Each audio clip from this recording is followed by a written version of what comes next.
அனைவருக்கும் வணக்கம். சுப மாரிமுத்து திருப்பூர்ல இருந்து இந்த பதிவு உங்களுக்காக. உங்களோட வாழ்க்கையில இன்னைக்கு ஒரு அற்புதமான ஒரு சூட்சமத்தை இன்னைக்கு நான் உங்களுக்கு சொல்ல போறேன். புனர்பூச நட்சத்திரத்துல பிறந்துக்கிறவங்களுக்கு எந்த நட்சத்திரம் பணம் கொடுக்கும் அப்படிங்கிற ஒரு விஷயத்தை இன்னைக்கு இந்த பதிவுல நீங்க தவறாம பாருங்க. பணம் ரொம்ப முக்கியம் அல்லவா? பணம் பத்தும் செய்யும், அதை பத்திரமா வைத்திருந்தால் புண்ணியமும் செய்யும். இந்த உலகத்துல பணம் பந்தியிலே குணம் குப்பையிலே அப்படின்னு ஒரு காலத்துல பாடினாங்க. பணம் பந்தியிலே குணம் குப்பையிலேனா என்ன அப்படின்னா, பணம் பந்தியிலேனா எங்க பந்தியில் இருந்துச்சுன்னு உங்களுக்கு தெரியாது இல்லையா? ஒரு காலத்துல பேனாவும் நோட்டும் இல்லாத காலத்துல, மொய் எழுதுறதுக்கு அச்சாணி இல்லாத காலத்துல சாப்பாடு போடுவாங்க. அவங்க வயிறார சாப்பிட்டு போட்டு இலைய மடிச்சு வைக்கும் போது அதுக்கடியில அவங்க எந்த இலைய மடிச்சு வச்சாங்களோ அதுக்கடியில அவங்க பணத்தை வச்சு, எனக்கு சாப்பாடு போட்டதுக்கு ரொம்ப நன்றி, நான் வந்திருக்கிறேன்னு சொல்லி அவங்களுக்கு முடிஞ்ச அளவுக்கு அவங்களோட பணத்தை அவங்க பந்தியில் பணத்தை இலைக்கடியில் வச்சுட்டு போவாங்க. இதனால தான் அந்த காலத்துக்கு இதை பார்த்து தான் அவங்க சொன்னாங்க பணம் பந்தியிலே அப்படின்னு. இன்னைக்கு எல்லாமே கம்ப்யூட்டர் காலத்திலே மொய் வாங்குற காலம் வந்தாச்சு. இருந்தாலும் பணம் பந்தியிலே அப்படிங்கும்போது இந்த வாழ்க்கையில் நீங்கள் நாளைக்கு ஒருத்தருக்கு சாப்பாடு போடணுன்னா கூட பணம் கண்டாயம் வேணும். ஒரு தர்மம் பண்ணணுன்னா கூட இன்னைக்கு சாப்பாடு கொடுத்தா கூட வாங்க மாட்டேங்கிறாங்க, பணம் கொடுத்தா தான் வாங்குறாங்க. இன்னைக்கு காலப்போக்கில் இன்னும் அட்வான்ஸாக போயிட்டு இருக்கிற காலத்தில் இன்னைக்கு நம்மக்கிட்ட வந்து கையேந்தி வாங்குறவங்களும் கூட இனி போகிற காலத்தில் கூகுள் பே பண்ணிடுங்க, நீங்கள் எவ்வளவு கொடுத்தாலும் பரவாயில்ல, 10 ரூபா கொடுத்தாலும் கூகுள் பே பண்ணுங்கன்னு நம்பர் சொல்கிற காலம் வந்தாச்சு. கூகுள் பே நம்பர் சொல்கிற காலம் வந்தாச்சு. அப்போது பணம் கட்டாயம் வேணும். அப்போ புனர்பூச நட்சத்திரத்தில் பிறந்துக்கிறவங்களுக்கு கண்டிப்பாக உங்கள் வாழ்க்கையில் ஒரு பணம் 27 நட்சத்திரத்தில் ஒரு நட்சத்திரம் மட்டும் உங்களுக்கு பணம் தரக்கூடிய நட்சத்திரம். இந்த நட்சத்திரக்காரை மட்டும் நீங்க பாதுகாப்பா வச்சுட்டீங்கன்னா உங்க வாழ்க்கையில மிக மிக மிக சிறப்பு. எப்படியெல்லாம் உங்களால வாழ முடியும், எப்படியெல்லாம் உங்களால இருக்க முடியும்னு நீங்க இந்த விஷயத்துல நீங்க போயிடலாம். அப்போ உங்களுடைய ஜாதகத்துல கண்டிப்பா ஒவ்வொன்றும் ஒரு விஷயத்த செய்யுது. 27 நட்சத்திரக்காரர் 27 நட்சத்திரத்தை செய்யறாங்க. ஒரு ஜாதகத்துல எத்தனையோ பேர் உங்களுக்கு உதவி செய்யறாங்க. ஆனா பணம்ங்கிற ஒரு நட்சத்திரம் மட்டும் வாழ்க்கையில மறக்க முடியாத நட்சத்திரம். இதை நீங்க கண்டிப்பா தெரிஞ்சுக்கணும் அல்லவா? உங்க வாழ்க்கையில நீங்க கண்டிப்பா தெரிஞ்சுக்கணும்.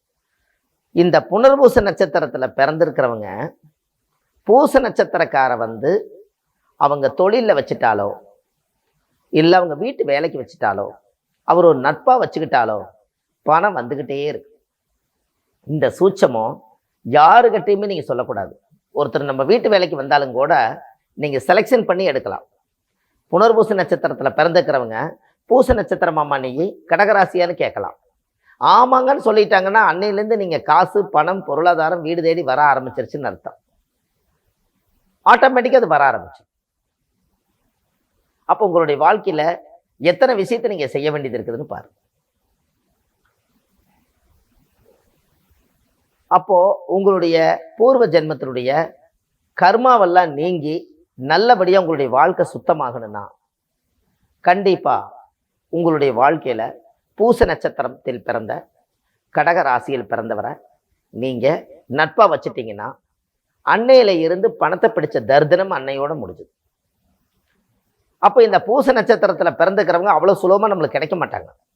அப்படி அவங்க கிடைச்சிட்டாங்கன்னா அவங்கள நட்பா தான் நீங்க பார்க்கணும். வேற்றுமையா பார்க்கக்கூடாது, தீய சக்தியால பார்க்கக்கூடாது. அவங்கள தெய்வீகமான பார்வையில நீங்க கொண்டுட்டு போகணும். அவங்களுக்கு சாப்பாடு வாங்கி கொடுக்கறது, ட்ரெஸ் வாங்கி கொடுக்கறது, உணவு வாங்கி கொடுக்கறது, அவங்கள அடிக்காம அவங்கள வந்து எந்த ஒரு சித்திரவதை இல்லாம அவங்கள தங்கம் போல வச்சுக்கிட்டீங்கன்னா மிகப்பெரிய பணக்காராயிருவீங்க. உங்க வாழ்க்கையில அதுதான் உங்களை வந்து இயக்கக்கூடிய நட்சத்திரம். பணத்தவே இயக்கி எங்கேயோ ஒரு மூலையில் இருக்கக்கூடிய பணத்தை உங்க கையில கொண்டு வந்து கொடுக்கக்கூடிய ஒரே நட்சத்திரம் மூல நட்சத்திரம், அதாவது பூச நட்சத்திரம் தான். அப்ப இந்த பூச நட்சத்திரம் உங்க வாழ்க்கையில ஒரு பெரிய சிறப்பு அல்லவா? அதனால கண்டிப்பா புனர்பூச நட்சத்திரத்துல பிறந்திருக்கிறவங்க அந்த பூச நட்சத்திரக்கார வந்து காலையில எந்திரிச்சு அவங்களோட பேசினாலோ அவங்களோட நம்ம ஒரு நட்பு வச்சுக்கிட்டாலோ ஒரு கூட ஏதாவது ஒரு நட்சத்திரத்துல அவங்க எங்கேயாவது ஒரு பக்கம் போறதா இருந்தா இவங்க பணம் வாங்கணும்னா கூட இவங்களை கூட கூட்டிட்டு போனீங்கன்னா உங்களுக்கு பணம் வரும். உங்களுக்கு இன்னொன்று தெரியுமா? புனர்பூச நட்சத்திரம் நீங்க பிறந்துட்டீங்க, என்னைக்கு பூச நட்சத்திரம் வருதுன்னு பாருங்க. அன்னைக்கு ஒரு டைரி போட்டு எழுதி வைங்க, காலையில 6 மணிலேருந்து நைட் 11 மணிக்குள்ள பணம் வந்து. அன்னைக்கு பணம் ஏன் வருதுங்கிறத நீங்க அப்ப தெரிஞ்சுக்குவீங்க. அந்த நட்சத்திரம் என்னைக்கு வருதுன்னு தேதி காலண்டர்ல போய் பாருங்க, கட்டாயமா பணம் வந்துடும். இதை விட உங்களுக்கு என்ன வேணும்? அப்போ கண்டிப்பாக திருவாதிரை, அதாவது புனர்பூச நட்சத்திரத்தில் நீங்கள் பிறந்தீங்க. பூச நட்சத்திரக்காரன் நல்லா நட்பு வச்சுக்கிட்டா உங்களுடைய வாழ்க்கை நல்லா இருக்குன்னு சொல்லிட்டேன். இனி இந்த பதிவில் இருந்து இந்த பதிவை நீங்கள் எல்லாத்துக்கும் கொண்டு போய் சேர்த்துங்க. எத்தனையோ நட்சத்திரக்காரர் உங்களுடைய வாழ்க்கையில் இருப்பாங்க. அவங்க எல்லாம் உங்களோட வாழ்க்கையில் ஒரு சிறப்படையணும்னா கண்டிப்பாக இந்த பதிவை நீங்கள் ஒரு சிறப்படைஞ்சு வாங்க. உங்கள் வாழ்க்கை ஒரு பெரிய ஒரு மாற்றத்தை கட்டாயமாக கொடுக்கும். பூச நட்சத்திரமே உங்களுடைய வாழ்க்கையில் பணம் தரும் நட்சத்திரம் என்று சொல்லி அடுத்த பதிவில் உங்களை சந்திக்கிறேன்.